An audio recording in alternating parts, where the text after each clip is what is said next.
Yeah, towards the end of my first experience, I met a gentleman who was 15 years older than me, was working at Westinghouse at the time, was not very happy there.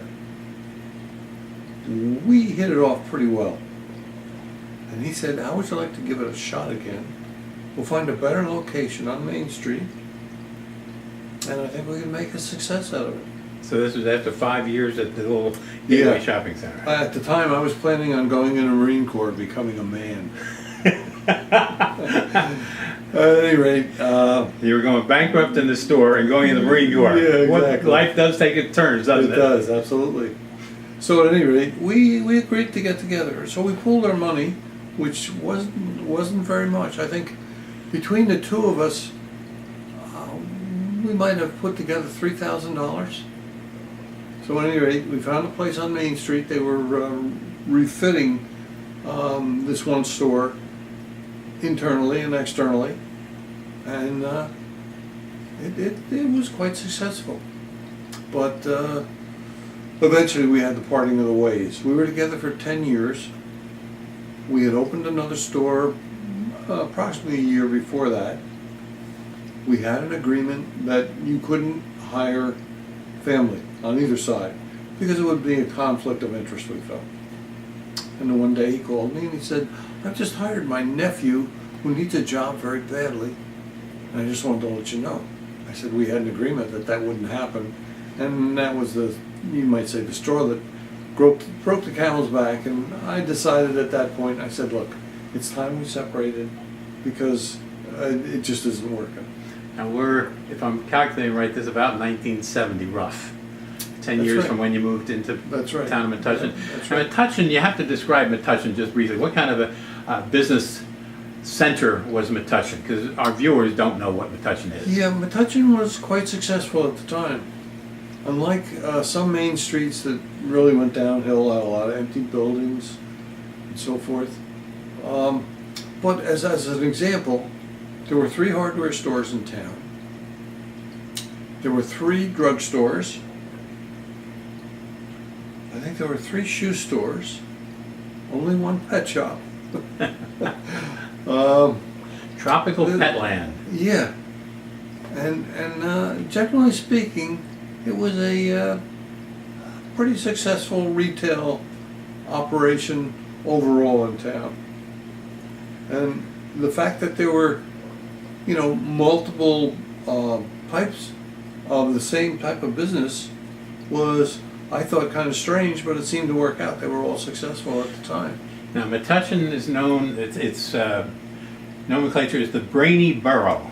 Yeah, the reason being, and a lot of people took exception to that because they thought that the people were being very snooty, so to speak. But it was only named that because there were a lot of Rutgers professors that were living in town. Oh, okay. And that's why it was called the Brainy Borough. I thought it was because of the train station in town, and it was like a suburb of New York City, as far as people working in New York City and coming back and forth. But it's becoming a suburb. It's becoming Manhattan South at this point. Yeah, okay. Because we have all this huge building of rental places going on in town, which they were trying to do back in the 60s. And I remember I went to one town meeting about that. One gentleman stood up, said his name, where he lived in town. He said, if the answer to your real estate problems is higher density and more building, he said, according to that theory, Manhattan ought to have the lowest real estate taxes in the nation, which of course is not true, and I don't think it's true any place where they try to do it. Higher density is simply not the answer, but some of the politicians seem to think it is. And they're never there after the fact, if it becomes unsuccessful, to have to answer any questions, because they're long gone. And so you had this business in a small town. That's where Ray and I followed you. I mean, Okay. like I said, we used to come out to the Gateway Shopping Center, but that was a bicycle ride and a half. Yeah. But then in town, I think at some point in time you had us hired to actually work there because we spent time there anyway. Sure. And there's many different stories around that, which I sure wish Ray were here, actually he's here, okay? Ray is here in this room with us, Yeah. I know that for a fact. I understand. But we would spend a lot of time out at Lawrence Brook. And I can remember one time catching turtles for you. And sometime we were out, you were with us in the boat to catch turtles. Remember that? Yeah, we rented a rowboat from Weston Mills at Farrington Lake. There was a fellow there who rented canoes and rowboats. And we made a day of it, just going out and catching all these turtles. They're sunning themselves on a log somewhere, and we try to sneak up on them. Of course, the turtles would jump in the water when you got really close, and you had to be pretty nimble to catch them. Well, I can remember leaning off the front of that boat, like a, what are they, front of a ship, a mast or something, whatever it is. Yeah. And we would be leaning out there, and then you and Ray, for example, if I were the one up front, Sure. would be saying, okay, ready, set, and all of a sudden you'd paddle like hell, move quickly in by That's the log right. where the turtle was, That's right. and I'd try and grab him. Yeah. Now, another time, Ray and I were out there, and the center of that Lawrence Brook was nice and clear and deep. And so we would actually catch turtles, and then we let them go, and we dive in after them and go down and catch them again. Yeah. And so it was just It was- teenagers, that's it what we was- did. Yeah. It was just something to do. It was something we all enjoyed. Had a great time with it. I remember when I was going out of business on Main Street, Which would Ray- be when? that would have been 97, did you say? 97, yeah. 97, January okay. of 97 is when my lease came up. And I decided not to continue because my economics were going downhill due to Petco and PetSmart. I could keep the old customers, but I couldn't develop any new ones. You're contrasting the decades in terms of business. Yes. From my 60s? business experience, the 60s were good, the 70s were lousy, the 80s were terrific, the early 90s, that was pretty good also. But my economic situation was controlled by the Petcos and the PetSmarts. People started going there. I guess they just figured prices are better, they have better buying power, they have more of a selection. I couldn't compete with that. You know, they'd have, I had 2,400 square feet on the floor. They probably had, I don't know, 10,000, 12,000 square Yeah. feet. So that in effect makes a big difference in attracting the public. And the fact that they didn't have very good people to help you out as far as the aquarium industry is concerned. And it was a requirement, I remember, by the manufacturers required that they had live fish to sell, or they wouldn't sell them the dry goods products. Oh, That was a interesting. requirement. However, they kept a minimum amount of tanks, hired people, I think, and just said, you take care of the aquarium part of the shop, but no training or anything. At least that's Yeah. been my experience with dealing with those people. They're not very knowledgeable. Well, one of the frustrations I know Ray often was complaining of where he lived. He'd go to one of those chain stores, and I won't say a particular name. He couldn't get any help at all. He'd finally just give up and walk out of the store without buying anything because nobody was in the department, and he didn't bother going up to a register and saying, "Can you get somebody back in the back of the Right. fish area?" Yeah. And so I think that was the big difference in your days, if you will, was it was a relationship business. Oh, yeah. And Very you much. knew what you were talking about, and if somebody was looking for advice, if they went to buy something, that you'd say, "Now wait a minute, you know what you're getting yourself into with that kind of fish." Exactly. You're gonna buy an Oscar to put in with your neon tetras? Yeah. That the Oscar will eat them all? That type of thing. It's true, you know, and then you learn things through experience and sometimes hard knocks. But it's very valuable in that end of the business. I know there's one place I've discovered recently called Absolutely Fish in North Jersey, Clifton, is a town that it's established in. And I've had a young fella in there take care of me. Now, whenever I go out and shop anywhere, I never let anybody know of the experience that I have, because I'm always afraid it'll intimidate them a little bit, Yeah. and they'll be less free with what they think will be helpful information for you. And may be helpful information to me. It may be something I'm learning right along with them. But I remember the one young fella, he had some kind of a label on his chest that I said, what is that all about? It says it means that I'm certified as one of the people that can provide you information on freshwater fish. He said, when I get experienced enough in saltwater fish and have learned enough, then they'll give me an additional tag. And I thought that was quite appropriate. Huh, interesting. You know, it's funny, going back and again, putting this in perspective, we're talking about the 60s. By the late 60s, early 70s, we were raising families in often different directions. So we're talking about something in the late 50s, early 60s. And I can remember Ray and I going out to the woods to a pond we used to hang around with, Brothers Pond, just outside of Metuchen. And we found these really nice minnow-type fish. They were black-nosed daces, is what they were. A nice stripe to them. They were small fish.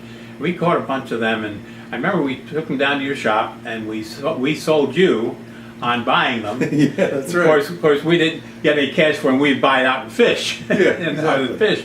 And I can still remember, I don't think that tank of fish ever dwindled. So I don't know whatever happened to them, but people didn't buy black-nosed daces. I don't think they were ever very popular, no. But we did the trading kind of thing on it. Yep. And it was fun to do all those kind of things. It was an exciting time, I think. Well, it was interesting because a pair of young kids that we were, we had a vision of actually opening up a store in Ray's basement. Oh, okay. Now, his Ray's basement was a dirt floor. All right. And he was 6 foot something even then, and he had to bend over to get into the into the basement, I call it. Okay. We had a real walk-in basement, but he had this one, and somehow we thought we could put tanks in there, and it never happened. Never happened. But what I do remember is you cleaned out your tanks at some point in time, and you were selling the tanks. Well, we had the opportunity. And you were selling them in groups of 9 because the stands they were on was 3 up top, That's 3 in the right. middle, 3 below. That's right. And I can remember buying at least one set, if not more than one set of those 9s, and putting them into what was the oil tank room in our basement, which became my fish room.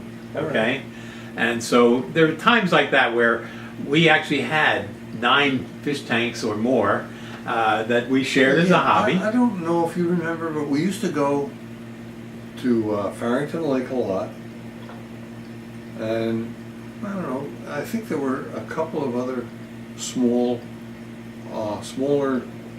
maybe ponds or something that we'd go and visit, and we'd gather a lot of plant life from there, and the plant life would be gorgeous for about a week. And then because of the difference in the chemistry of the water out of the tap versus what was available, where we captured them or gathered them from, was so different that they would just fall apart and just make a mess out of the tank. Well, it's funny because we live here in the Beverly, New Jersey part of New Jersey, which is right on the Delaware River. And in the summer, when the tides go out, you can get down into the mud flats at one stretch of the river here, and there's Vallisneria grows like a forest. Yeah. And Ray and I would go down there, and you'd actually sink, like 12 inches into the mud. Yeah. But you could reach down the mud and get the roots of these beautiful plants. I mean, they I would think grow it was tall. mostly jungle val, was it not? The thicker Probably. leaves? This is up here, so I'm not sure. But some of the videos that I've done of our tanks are just filled with Vallisneria. Yeah. It looks great. Yeah. Would last for about a month and a half, and then the leaves would start going, like you said. But boy, for that month and a half, it and looked of course, great. you go out and buy corkscrew val or regular val today, you're talking $1.98 for a single plant, which has That's maybe true. 3 strands on it. Who the heck? That's right. You used to sell those. Those I know were 10 for $1. Those were the days where very you could do possible. it. Very possible. And I had a long 20-gallon tank that was, every once in a while, certain plants would do really well, and they'd go for a season, if you will. Right. And that tank grew so much corkscrew valve that I could not take a plant out because the roots were so embedded. The entire tank was nothing but Sure. those plants. That's right. Never was able to do it again. Down in Virginia, I saw my first Madagascar lace plant. Always Really? seen those in books. In Virginia. Down in Virginia, when I was living down in Richmond, Virginia, You mean in a shop? Or? in a shop, Okay. and I bought one, Okay. okay, and it took off, and we had that big 50-gallon I showed you in Ray's video. That plant grew to the top of that water and had no less than 20 leaves on it. It was absolutely gorgeous. It was a third of the tank was a Madagascar lace plant. Yeah. It went through its cycle, lost all its leaves. I read up on it, and it said, put it in the refrigerator, go through a winter season with it. Right. I never was able to get it to come back. Yeah. But that took me back to some other experiences down there where I had a tank in my office. And the reason I had a fish tank in my office down there is I took over from a string of managers who hadn't lasted long in this particular computer marketing office. Okay. And I had to convince the technicians down there that I was there to stay. And so the way I did that is I put a fish tank in my office. And Okay. so obviously I was going to stay. Yeah. Well, the fish tank had exposure to one of the windows, and I had wisteria, not wisteria or Water wisteria or water sprite? water sprite or wisteria, I think water sprite. And that water and the light was just right. That tank would fill up with 1 or 2 or 3 plants, okay? Oh, I agree. And I would take a bucket, a big bucket. I would take one of those plants out, I would put it in the bucket, I would bring it up to my brother in Metuchen, who was raising angelfish that he sold to Okay. you. Right. And he would put it in his tank. He was so thrilled, and it wouldn't thrive in his tank, okay? Now, when I say that, everything else he had thrived. Yeah. He raised angelfish, and he was selling them up and down any Oh, place yeah. he could get somebody to take them Sure. to. And I would, next time I came up, 6, 9 months later, I'd bring him another plant. One plant had taken over the whole fish tank again. I can't grow those plants now to save my life. There's just something about the water. But he was selling you angelfish, wasn't he? Oh, yeah. Yeah. He had different varieties, too. He had blacks, he had marbles, and he had regular angels. I think that was the gist of what he had. There were a couple other varieties that were available, I know. I think there was an orange face one. There were ghost angels. He didn't get into any of that. Yeah. But he had those 3 varieties, the blacks, the marbles, and the regular angels. And they were always good, healthy fish. I mean, you're buying locally, it's adjusted to local water already. You're going to have good success with it. Metuchen had good water for fish. It does, yes. Yeah. And he raised them, and of course he was always growing brine shrimp to feed them. That was the secret of getting the young Yeah. ones past the egg stage Sure. into something that would grow. Sure. He would have that 50-gallon tank filled with hundreds and hundreds of angels. Oh, sure. And I used to, when I'd go visit him, he would get me to take some down to my area, about an hour south of him, and sell them to a local guy down here, and I would get paid a little bit profit on each one. So, I would sell them to this guy for 75 cents. My brother would sell them to me for 50 cents, Okay. and so I'd make some money. Well, the guy down here was a big garage type shop, and Okay. very family friendly, and he would love to buy these fish because they always look great. Sure. And then he would let me go pick out any fish I want and go catch them on my own as a sort of thank you for getting them down there to him. Yeah, sure. So everybody won. It was really a Yeah, family business. But he was, and one of those chats that Ray and I had, we were talking about that 50-gallon stainless steel slate bottom tank. Yep. That thing's been around since the late 50s, early 60s, okay? Yeah. And yes, I've used a acetylene torch to soften the putty on it when one was leaking when I got it down to Richmond, for example. That's right, sure. And it would cycle. I would be in the fish for a while, and then he would buy it from me, and then I'd buy it back from him. And he was using it for the angels, and then eventually ended up in Ray's care, and so it's on a video just recently. And I had the honor of taking down Ray's tanks after he passed away last year, and I was taking that tank apart piece by piece and getting all the stuff out of it and so forth. So that tank was all over the place. Yeah. Another memory I have, and you won't remember this one, I'll bet. My sister Maggie was here just this past weekend. We were talking about who's coming over for lunch. Yeah. And that brought back memories of my mother. My sister would adopt anything, okay, livestock-wise. Okay. And my mother had enough animals that, you know, come on. So she finally laid the law down. She was going up to town to get God knows what, but she was going to stop by the pet store. Of course, we always stopped at your pet store. And my mother said, "You are not to buy a single thing." She came home with a green parrot, which Really? one of your customers had come in and had rescued this parrot from his cat. Oh, all right. Brought it in to give you, and you didn't want to take it, of course. And so she was right there. And she said, "Well," and he said, "Why, would you like it?" And she said, "Okay." She brought home this parrot. Well, my mother was fit to be tied, but we had on our front porch, which was screened and closed during the summer, this green parrot in a cage. And that thing was the noisiest bird you ever heard. And anytime somebody walked down the street, it would squawk to high heaven. Yeah. My mother would tell us the story about how it got a death threat letter from one of the neighbors because of the damn noise. Yeah. Now, a funny story about parrots. I had a double yellowhead parrot, and if you gave it a saltine, for some reason it would grab the saltine in its claw, and it would put that saltine in its water container to soften it up and eat it.